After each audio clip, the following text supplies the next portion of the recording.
Welcome to Positive Philter with your host, Philip Wilkerson, a podcast that focuses on friends, family, health, and career, with a little self-help along the way.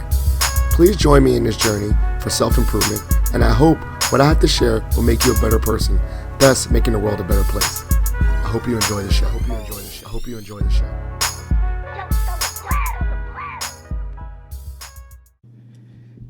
Hello, ladies and gentlemen, and people of the world. It's Philip Wilkerson back with another episode of Positive Philter.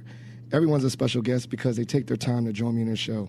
And if you've been following along, I'm going through the affinity stones of deans. You know, I was like, you know, I'm trying to learn, and I got one dean, and that was all it took. And now I got more deans to share their stories. And I was like, you know, I have to have the dean of the College of Education and Human Development on here, because as an alum of this program, I have to show love to the home team, I guess, as you'll say. And so I have great pleasure of having Dean Ingrid Guerra-Lopez. I really worked hard on that, English. We could talk about education and phonics. But I have this wonderful dean recently came to Mason to share her story and career and just, you know, her vision for this college. But before we get started, you know, Dean, would you share a little bit about yourself? Hi, it's good to be here, first of all. I'm really honored to have been asked to share my story here. Gosh, my background. So I am I'm an immigrant to this country. Okay. I came here as a child with a single parent with a lot of high hopes to really achieve a better life for myself and for my mother. I guess it was really my mother's dream. I just sort of went wherever she took me. But, you know, it's really nice to see how it's panned out, because for a while there, it's hard to visualize how to move up beyond your circumstances when that's all that you see for yourself and the people around you. Very powerful. Yeah. So where did you immigrate from? And, talk about that journey. Like, what age were you when you came to the United States? So I was about 11, and we came from Ecuador, from South America. So my mother, I didn't speak English either. So my mom and I did not speak English. My mom didn't really know anybody, and it was quite the shock. But it was certainly good to be here. So I think we still had a lot of optimism about being here and what we could do here. So you came from Ecuador to where? So there's a little trajectory of moving. Okay. So we went to California. My mom did have some family there, and so we were there for a bit. But you know, it's difficult to be with extended family, so we did have to sort of venture out off on our own. So I think in that first year, we probably moved around, 8 times. I went to 6 different schools in 6th grade. Yeah, that's rough. Yeah. But and then we were able to make it all the way to Pennsylvania. Yeah. Allentown, PA. I was the only Hispanic kid in the entire school. Yeah.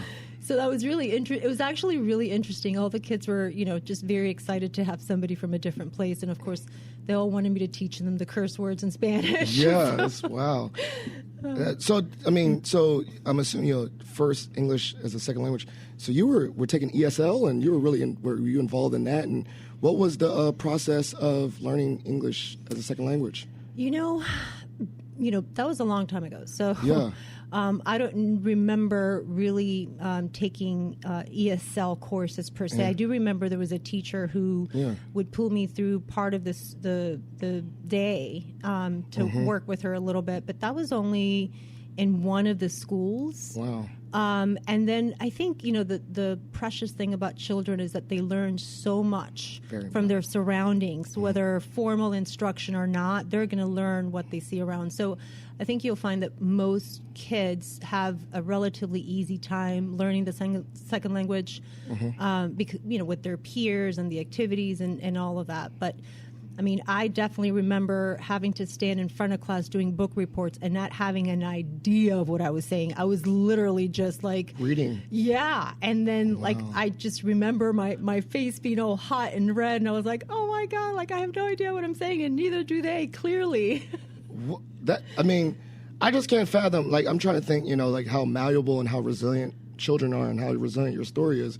And the fact that you were doing full book reports and having this, like, I mean, was school, and we were talking about you're the dean of education. Was school a positive environment? Like you look forward to going to school growing up, or was it like I didn't want to go to school? How was that growing up? The school environment, the feeling of going to school. Yeah, I will say that my mother always instilled in me, like, education is so important. So I always knew that it was important. Did I enjoy it all the time? No, I didn't. So when I was in Ecuador, I mean, it was still, it was in the 70s. So Right. corporal punishment was still a thing. So no, I didn't enjoy going to school. And if you didn't have the right answer, either, being struck or, just being belittled. Ruler to the knuckles or something. Yeah, exactly. My mom was Catholic church, so yeah, very similar. she knew about that. Very similar. But I will say I probably didn't have a full even in high school when things were tough and we, after Pennsylvania, we ended up moving to Miami where really I did my junior high and high school. And even when things got really difficult, I knew, like, man, I can't drop out. Like, I can't not, because this is my way to better things. So I always knew it didn't matter how tough, I need to get through it. Oh, that was very powerful. So, like, and then I think about this, right? You had these different experiences in different pockets of the United States. I'm going to assume, and you can check me this, but Miami and Florida is very Latinx, Hispanic friendly. Yes. Was it more like you felt like you was in their vibe and more culturally surrounded by your people in Miami than other places in the United States? Well, so that's really interesting because you'll ask any Hispanic, and we are a heterogeneous group in that we're so different depending on where you're coming from. So part of it was, I think it was easier for my mom because you had a lot of Spanish speaking people there. It was easier for her to find work, and for me it was cool. But like I went to a school that was primarily Cuban, for example, and so there's a different lingo and a different way to talk, and it was great. I was received with open arms, but it was definitely like, oh no, honey, you're going to have to learn how to talk with your hands, or you're going to have to do this and that, and so, but again, it became home for me. So I felt very much there, this sort of commonality of other people my age that were the children of immigrants, and the community felt very much like home. Absolutely. Yeah, I think and I guess these environments of school, you don't realize how much we want to belong. Like, I'm a military brat, so when I got here in Northern Virginia, being that this is so DMV heavy, a lot of the kids could understand what the plight of being a military kid was like, right? Like moving a lot. So I think we still want to have connections with cultural, like lateral peers, right, that are below the surface of race, but maybe a cultural or that kind of upbringing. So I think I did some research, not really, you told me before this podcast, but you went all the way up to Michigan, right, for college, Wayne State, is that correct? Or is that for the master's or PhD program? No, so I started my journey in community college, actually, in Miami. Oh, in Miami, okay. So, and then I went to FIU for about a semester or two, and then I always wanted to have, I shouldn't say I always wanted to, but as soon as I learned what that, like, college life was, it was like so foreign to me, but I wanted it so bad. And I had always, since I was like 16, worked, one or two jobs, try to get myself through school. And then I thought, you know what, I am going to go to Florida State. Like, how far away can I get from Miami at the time? Tallahassee. Yeah. I was like, pay in-state tuition, but go to a good college and I'll figure it out. Like, I've always figured it out. And I think, while it's difficult for a child not to have stability, the fact that I had to move, adapt, and learned, sort of learn new ways. Yeah. It's resilience. I felt like, I'll land on my feet. I've always figured it out, and this is not going to be any different. So it has been a huge strength, right? A huge thing that's been positive in my life. So, I went to Florida State and finished my undergrad and then completed my master's and PhD at Florida State. So when I went to Michigan, it was recruited as a faculty member. So you left the great state of Florida to go up to the cold. So how was that navigating that space? You identify as a first gen student. How was that? You said you'll figure it out on your own, but like, what kind of, we still talk about familial support. Like, maybe your parents can't give you money or they can't navigate the resources, but just having them care about you going to college is Yeah. enough, right? So what was kind of the support that your mom gave you while you were going through navigating somewhere far away, Florida State? Yeah, I'll say that it was challenging, but because I had gotten used to being responsible for myself, even since I was a kid, my mom had to work till like 11 o'clock at night. Yeah. So if I was hungry, I had to cook. If Yeah. my clothes were dirty, I have to. So I learned to be very self-reliant since I was very little. Yeah. And so I have to say that, looking back, I realized like I was in some ways very lonely. I didn't have that support. And it's not only as an adult that I was like, man, how did I even do it? But I got so used to thinking of myself as just like being by myself and for myself that I didn't realize how much I missed that familial support. But I did form great bonds with friends. And those friends and their families became a huge support for me. And to this day, I talk to my husband, who's got a very close relationship with his siblings and his family. And I try to explain to him how important my friends were at that time. And it's hard other than to, visualize them as sisters and brothers. Family. Yeah, exactly. Family. No, I mean, that definitely means a lot. Were you involved in stuff at college? Like organizations, or you had to grind? I didn't. I was just grinding all the time, quite honestly. I always loved sports, but my mom couldn't she couldn't make the commitment. So I didn't do sports, but I was engaged just, rec sports. I ended up just being friends with a lot of people who were either like, soccer players or swimmers. I mean, you're in Florida. You're in like Athlete Central. That's like, right. I don't know. I mean, Oh, yeah. if you don't like football in Florida, I don't know what to say. Like, that's crazy. Oh, it's great to love football when you're winning all the time. Yeah. Did you go to a high school that like won a lot? I know you went to No. Florida State, though. I mean, yeah. Yeah, but like college. Yeah, they're top notch. I don't that experience. So I always find this too with my, you're the, I think you and Dean Perry, like you had this trajectory of going into these unknown lands. Like she's a first gen student. So where was this thought of like, I'm going to be a doctor? How did that like spark, like continuing the academic pursuits and like, so that's the part super fascinating for me. Is like you're the first, like you're going into new lands and stuff. How did that come about? I'm going to be really honest with you and say that there was a part of me since I was very little that felt not enough. Yeah. That felt like I wasn't good enough. And, as I got older and became a teenager, it just sort of became this fire. Like right? a chip on your shoulder. Yeah, exactly. Like, and especially just without getting into family dynamics, just kind of the relationship with my father's side of the family, which was, Latin America in many ways, especially at that time, but in some ways still now, is a very sort of caste kind of society. And so, at that stage, it was, the name and the financial and social status was a big thing. And so I wasn't allowed to be part of the accepted crowd because we were very humble and poor. So I felt like, man, one day I'm going to show you guys. Yeah, I am good enough, right? I mean, I don't want to like minimize it. I'm like smiling because, like, I don't know about you. Like, I don't know if this is a systemic thing or against, but I have this invisible they sometimes too. Yeah. And I'm like, I'm gonna show them.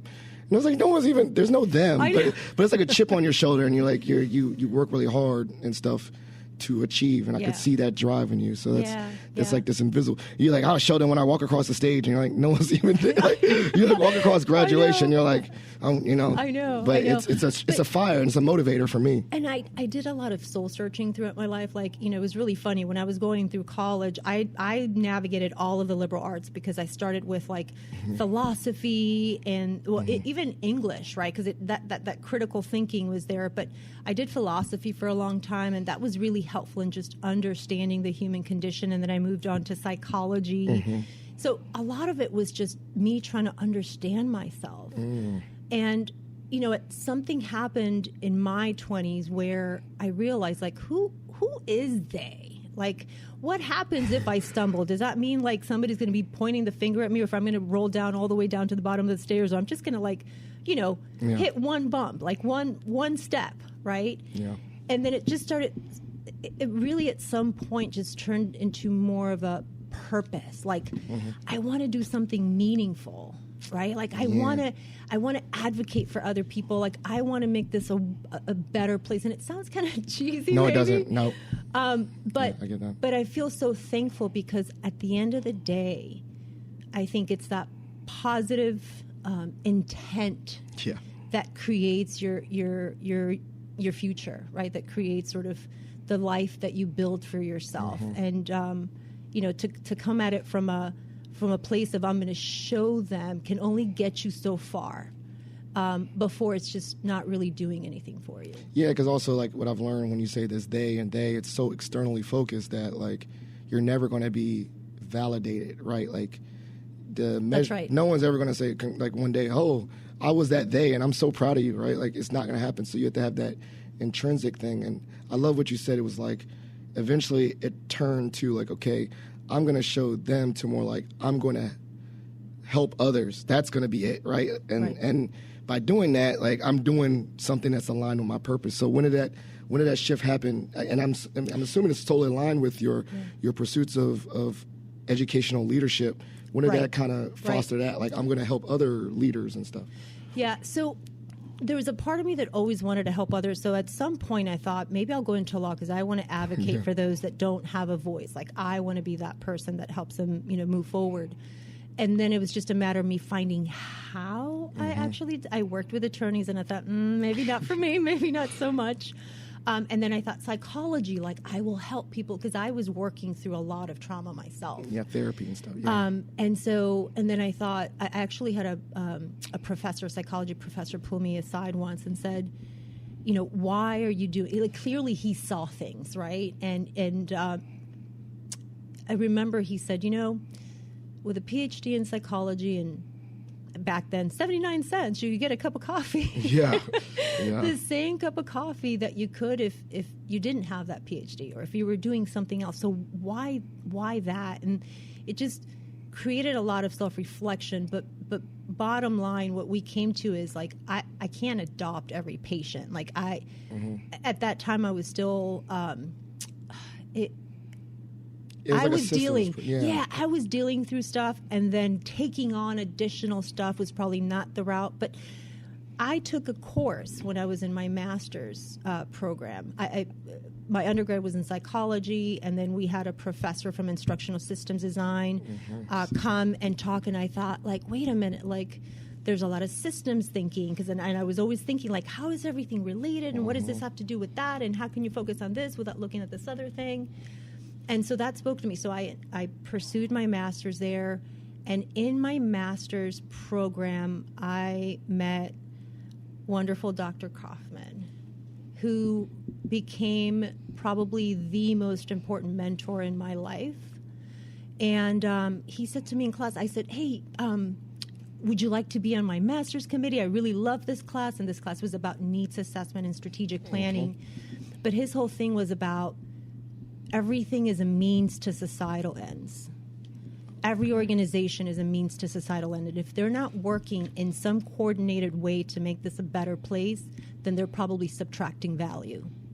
So, like, if you look at it, now we can just jump to schools. Like, schools are means to societal ends. Like, schools should be access for learning, the societal upbent. We prepare people for the world of work and all those things. That's the actual mean for education or something, right? Yeah, I mean, like a systems approach to it, right? And any like automobiles, like you're trying to help people get to where they need to go, whether it's to make a living, and you want to make sure that it's safe, right? Yeah. So if you think about anything, is there to make people's life better, not worse, and not indifferent, right? Yeah, technology, everything, right? Exactly. Like you can look at a systems approach, like when you're building something or creating something or maintaining something, it should have a positive yield, positive outcome. But we also see sometimes where there's things, like you said, that either do a detriment or they're not progressing at all. That's right. So if you think about every successful business, they're delivering something. There's a need. There's a societal need. Yes. Right. So Dr. Kaufman said, sure, I'll serve on your master's committee under one condition. And I said, what? He's like, that you stay for your PhD and you work with me. Okay. He was finessing. He was trying to get that student worker. He was trying to get that research assistant.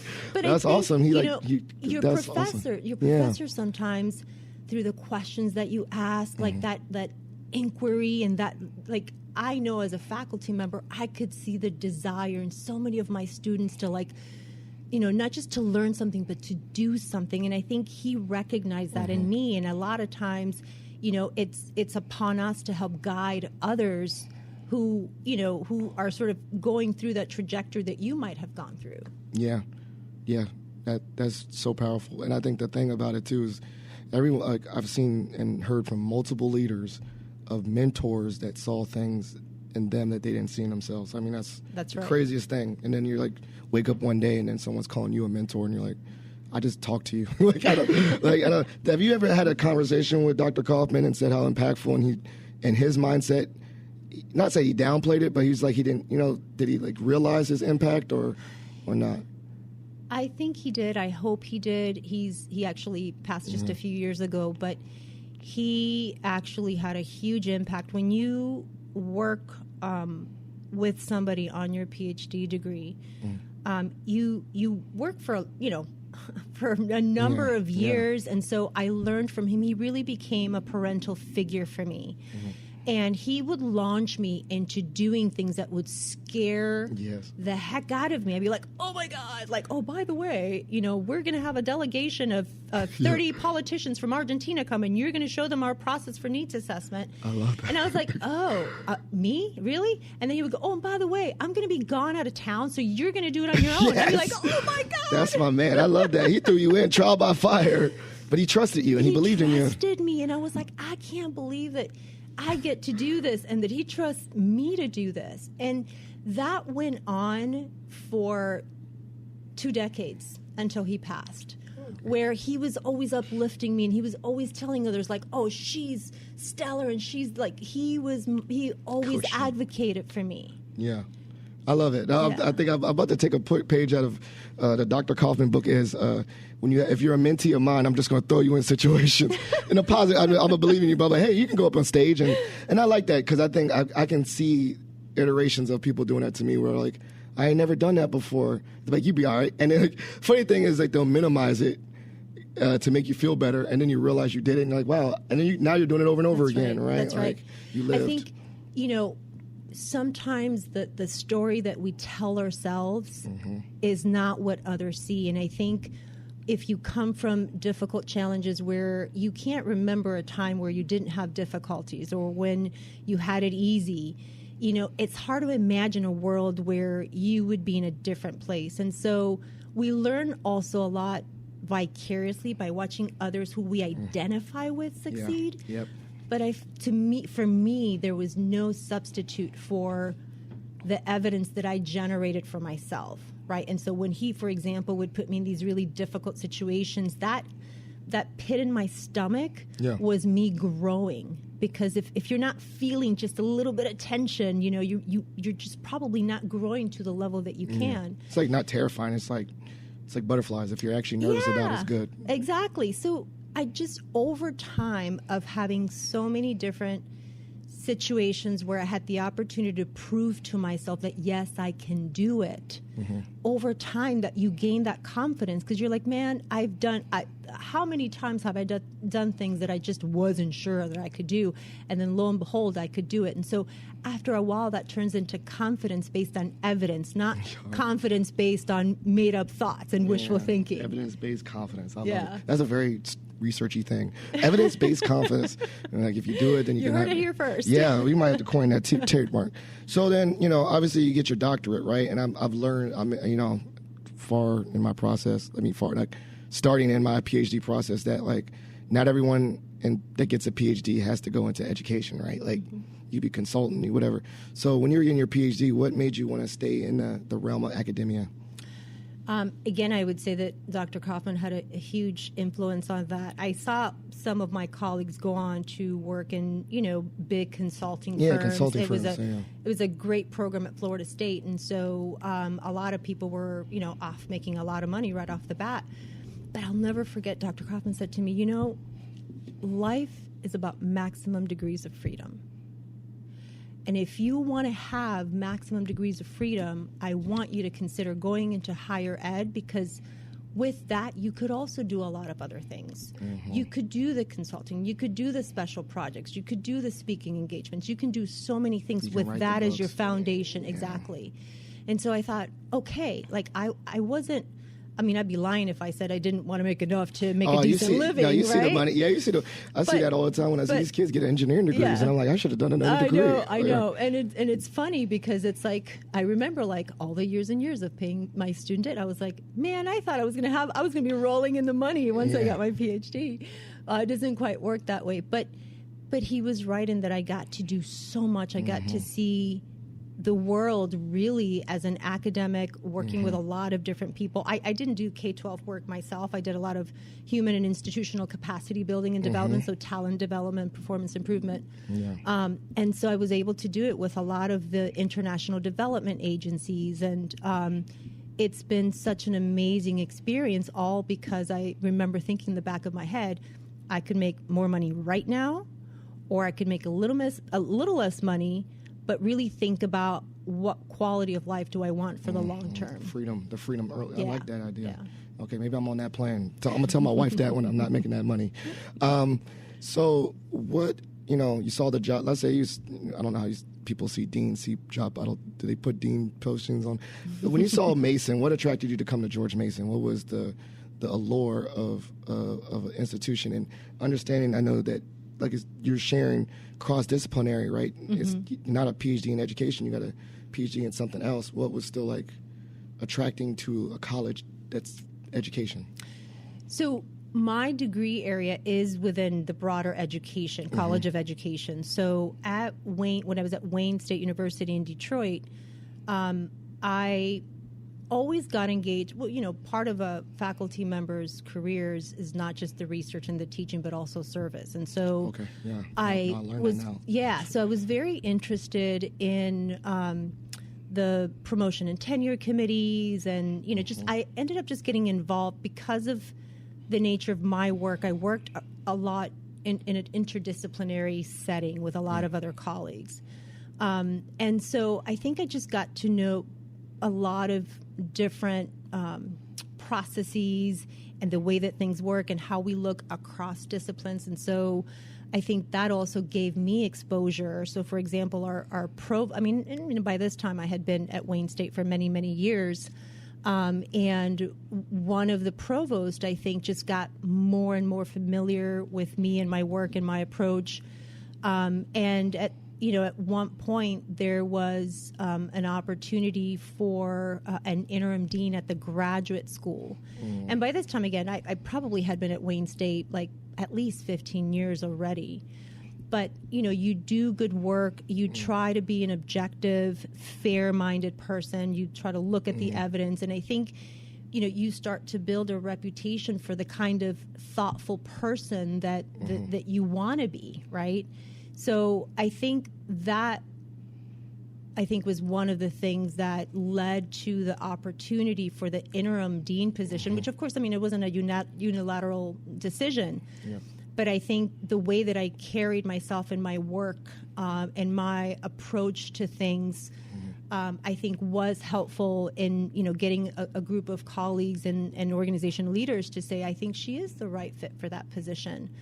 And I didn't have any desire to be an administrator. I kid you not. Okay. I was so happy doing my faculty work because I could go and do this amazing needs assessment for the World Bank in Solomon Islands or Samoa or Vietnam or wherever I was. I loved doing that work. But for that particular position, I thought, it is a systems-oriented view because I'm not going to be working just within one college or one discipline. I'm really going to be looking at graduate education holistically across, the university, and that was interesting to me. It was interesting to me to address challenges of interdisciplinarity, of improving or streamlining things that as a faculty I saw as opportunities. So I was very thankful to have that position, but I knew that it was going to be interim, and I was fine with that. It was just, to me, like everything else, I saw as a learning opportunity that was going to help me grow And I didn't know what the final destination was, but I know all of these pieces are going to get me closer. And so when that, I don't know, couple years, year and a half were done, I was going to go back to my college. And so I think I was back at my college or prepping to go back to my college, maybe for about a week. And then, again, I was asked to serve as interim dean of my own college now because of a transition in leadership that then I think, led to that other opportunity. I love it. Accidental leadership. Yeah. Like you're just like, I'll step in when I need to. And I guess my main point is focus on adding value, right? On your mission and how you want to leave things, no matter what things are and where you are, leave things better than when you got there. And good things will follow, right? Gotcha. I mean, within reason, right? Like I'm not going to become an astronaut just because I'm going to, go to a museum or anything. Or realistic expectations. Yeah. Like I'll leave something better, but I'm like, I ain't going to like solve the most world hunger completely, but I can make sure. But you can exactly. Or make sure a school at least gets some food. You can contribute. Like you can contribute. Like a scalable purpose. And so, that was sort of the last position that I was in before having somebody send me the opportunity here at Mason. And I, Wayne State, I loved Midtown Detroit, all of the Big D. I love Detroit. Yeah. And so I hadn't considered leaving, but when someone said to me, you should really look at this this university. They're like growing really fast. They're doing amazing things. Wayne State is also the most diverse campus in that state, and that was something that was appealing to me. Yeah, parallels. Given the parallels. And then I also saw the equitable student outcomes, and I thought that's really cool because we are diverse, but our outcomes don't look like that. And it was just the culture. I mean, I made it to the interview and I got to talk to people, and there's just a sense of like anything's possible here, and we're moving forward, and like the vibe check. Yeah, the vibe was definitely my vibe. And also you have to like I said, in that position, most times, I mean, you could be just as happy where you were, so it had to be a significant. They had to significantly impress you to make a leap like that, right? Because you're like, I don't have to go nowhere. I can stay where I'm at. So you had your spidey sense up of their, commitment to things, diversity, and their like the. I always like that. What I tell our students is, even when you have the desire to get a new job, whatever, still understand that like you are in a position of somewhat power and authority to evaluate your values and say, hey, does this organization align with my values? I don't have to take this. We had to sometimes understand social economically, like someone got to take a job, just take a job. Yeah. But still, like while you're taking that job you really don't like, you still have to assess, does this organization align with my values? It matters, right? Yeah, it does because matter. You're willing to put in so much or share so much of yourself for an organization whose mission you believe in. And it's really difficult to do that if you don't believe in your organization's mission. If you don't feel like this is not my thing, right? So that's really important. I think at the end of the day, it was such a good choice. I'm so happy I'm here, and it's sometimes it's hard to believe that I haven't been here for a long time. Yeah, did you join during the pandemic? No, after. So this July, it'll be 2 years. Okay. I mean, time flies. I don't know. Yeah, I'm so I know. I Post-pandemic, time is just weird. I ain't gonna lie. I don't know if you remember. I was like, I'm like now getting more involved in alumni stuff and all that. I do remember when they made an announcement. I looked you up on LinkedIn. I said, hi, my name is Philip Wilkerson. I don't know if you remember the email. I was so excited. And then I think I saw a video that you did, and I was just so impressed about, you said the word diversity in your like welcome video, and I was like, that's it, done. I love it. And such a good spirit. So, this is my last question, and then we'll go to my other segment. But like, if, like you said, the systems means to societal end, which I love. As the dean and as the dean of this school, what is your means to a societal end for this position? Like your one notch, like you said, not going to change the whole world, but my one notch of leaving this organization better. What's that one for and not the whole Mason, but the college of education? Yeah. So, that's been work that I've been doing actually with the faculty and staff here. I see my role as a facilitator of the amazing work our faculty and staff and students are doing. And so we've been engaged in college-wide conversations over the last year, really thinking about, what is the common mission that brings us together. And so what you'll see in there is this is a really special group of academics, practitioners, educators, but we're really looking to make a positive impact through evidence-based practices in the Commonwealth. And it's, through those transdisciplinary partnerships. So that means that we're open to working across disciplines, but also across kinds of institutions.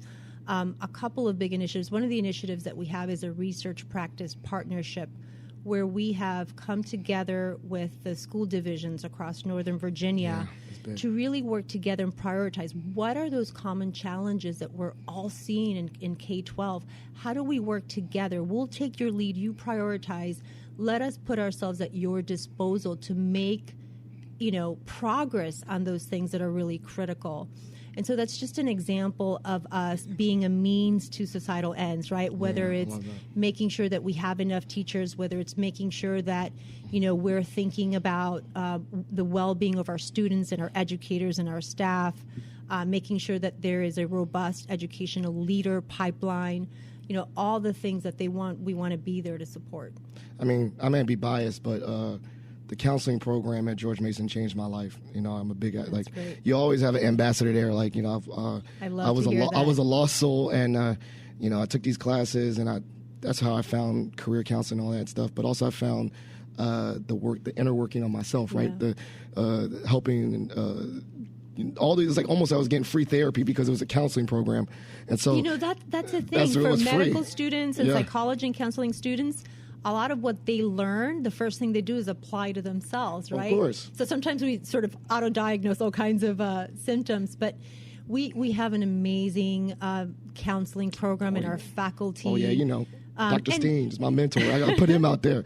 I just talked to him this morning. He's awesome. I walked with him this morning. Yeah, like I said, that inner work that you were talking about, I think that's also the transformational process of education for me, is that compared to, reach one, teach one, but also understanding, for you to be an educator in any space, I think that you need to work on yourself and have this, instructional mindset of how would I reach myself or teach myself to pour into someone else. And so, I can't say more than, enough about that program. Shout out to Chung and B-Mac. They're the ones that took a chance on me. But that program was transformative. And so, I think I'm so happy that it's under the college education because they were connected. Yeah, they're amazing. And just like you've had that positive experience with that program and those amazing faculty, all of our programs and our faculty are making that kind of a difference for their students. And it's such an honor for me to be a part of that. Yeah, and I love the diversity of that because I work very closely with sports and rec and hospitality and tourism. And you're like, why would that be on their education? I don't know, whatever. But I think the faculty in those programs are just the real-life practitioners. They're bringing their experience to the classroom. I mean, you see they go above and beyond what they're trying to do for their students. And I don't know, it's just a very special place. So that's why I wanted to get you on this podcast. I wanted to show all this love to college education. Well, I'll tell you very quickly. You asked, why are they under the College of Education? Because we're education and human development. So we're really focused on not just the education piece. We're working with learning and, well-being across the lifespan. So hospitality and tourism, is it focusing on the well-being of people in a space, like a venue, right? Is that kind of, it's hospitality, right? And I get that. I'm actually not even arguing. I totally support that the humanistic experience about people being welcome into a space is a well-being thing, right? That's what you think about. And then sports and rec is their health, I would see as learning and growth and well-being and across a lot of different spaces, right? So if you think about recreation, that's another big part of, human development. It's just as important as many other things. So I think globally, all of our programs are, trying to really enhance people's well-being. Have you ever, and this is maybe somewhere else, have you ever had to kind of, let's say, defend it or keep school? This makes sense.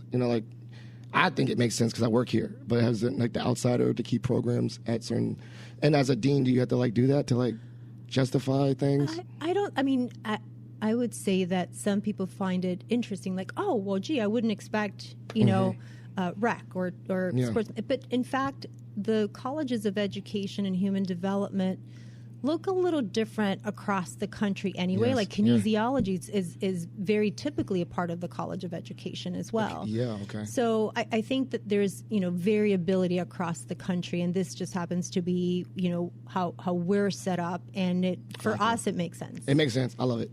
So this is the part I lied. It's called shot for shot. You get to ask any random question. I like to ask a random question. You want to go first? I'll go first. Okay, you go first. All right, so I'm unofficially the mayor of Mason. I mean, self-appointed.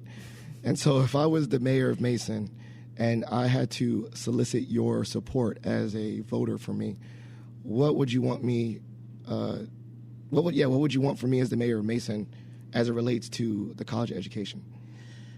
So I think, continuing to be a good role model for our students, making sure that you're also...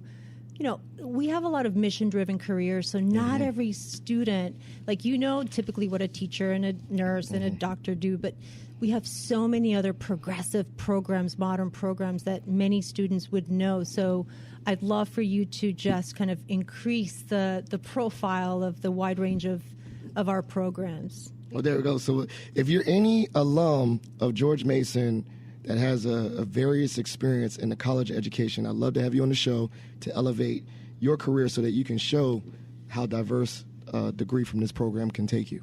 Because really, I ain't going to lie, I never thought that going into a counseling program was going to have me working at a career center. You never see that, right? So, okay, my question for you. Like I said, you have been in very sports-heavy places. California, very known for, I think they're all like good football places too, right? Like California has really good football, Florida has very good football, and then Michigan has really good football too. Yeah. Which place has the best football in your opinion, and why? Oh, you're going to get me in trouble. Yeah. I'm gonna just modify the question slightly and say where I have loved football, the most, has been at Florida State. There's just no substitute for being a college student, rooting for your team. I can't remember how many times I lost my voice. It was just incredible. So I really enjoyed being a sports fan when I was at Florida State. Okay, and this is my second one. What is your favorite Florida State Seminole memory? Sports one. Sports. I think it definitely I can't remember what year, but I think we made it to the Sugar Bowl.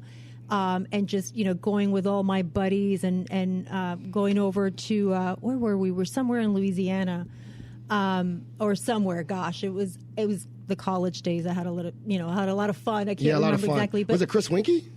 I don't remember, but I just remember. I love football. I just remember the trip as well. Since we were talking about sports, right? I should probably say my actual PhD graduation was quite memorable, but since we're on the topic of sports. Yeah, what's that? You got a story for that? Well, I almost didn't make it to my PhD, and my friends and I had, partaken in celebrating the day before, and I think we all almost overslept. And for what championship? What is this? Oh, no, I thought you were talking about for my actual graduation. Oh, I was thinking about, who won there? What was that? Okay. I don't remember. I just remember my friend's mom calling and saying, "What are you guys doing there? Make sure that you get there." Of course, you love sport. Oh, you're a sport. Okay, we're going to have to go to a tailgate. We're going to go real football. One of my ultimate memories again is I got to go to another SEC football game. Yeah, because I've never seen football on that scale. Virginia got it, but this has been great. I love it, and I'm gonna have to look up. I'm gonna have to go down the rabbit hole with what Sugar Bowl was that, and I'll text you or Teams you and let you know which one I found. But this has been great, and so now this is the part of the show to elevate, everything that you want to share. So shout outs, so show love to anyone you want to show love to, and then plugs. These are things that you want to elevate visibly to the listeners, so that I'll make sure to put in the show notes. I mean, definitely a shout out to all of our College of Education and Human Development faculty. They're doing such amazing work. I'm so proud to be a part of them. Our staff, where would we be without their partnership? Really appreciate everything that they're doing. And our students they're the best. They are. They're the best. So really just thankful. The college is what it is because of them. So I want to make sure I have a shout out to them. A shout out to the alum because they're doing big things. And the alum, of course. You guys are representing us so well. And we appreciate people like you who continue to do good things and make us look good. Well, I was thinking about that chip on my shoulder. The one chip on our shoulder that kind of was like, Wheats did this. I was like, if you go to any surrounding county in the DMV, like, Fairfax County, Loudoun County, all that, I said, I'm going to go with a strong 60% of them got a degree from Mason. And I was like, that's the cocky part. I was like, we run education in Northern Virginia. And I said that. Well, actually, we do. We have 1/3 of the teachers are Mason graduates, and about half of the educational leaders are Mason alums. You're not surprised. So. I could just drop a name of a high school like Hayfield. Shout out to my boy Enrique. Like half their counseling staff is from Mason. So we're doing big things, and we're going out systems. This college is a means to societal end, influencing education in the Northern Virginia area. So this has been great, and I'll definitely make sure I put all the resources for the college in the show notes. But is there any parting words or anything you'd like to share before we end today? Just really thankful to be invited and share a little bit of my story, and just really thankful that you're doing something like this, because even if just one person hears this and takes something away that's positive, and it just either changes their trajectory or enhances it one more, I think it is worth it. So thank you for doing this for the community. Shoot, you are in my brain from what I started. I always remember I was like, if only one person listened, I did it. I made it, Mom. So Positive Filter listeners, please thank you for listening to this episode. As you know, every episode is dedicated to the memory of my late father-in-law, Jeff Kirsch. So please consider donating to the Jeff Kirsch Anti-Hunger Fund for his work combating food insecurity across the world. Additionally, if you're a member of the Mason Nation, please consider sending up Pats for Patriots to someone to elevate their day, send kindness, and make them feel good about being here. Listen to this episode, share this episode, give it a rating or review on Apple or Spotify. That helps elevate the visibility of us. But thank you so much for listening, and we're out. Thank you for listening to Positive Filter, a podcast that focuses on family, friends, career, with a little self-help along the way. If you enjoyed this podcast, please share it with your family and friends, and like the Facebook page, Spreading Positivity of Movement. Thanks for listening.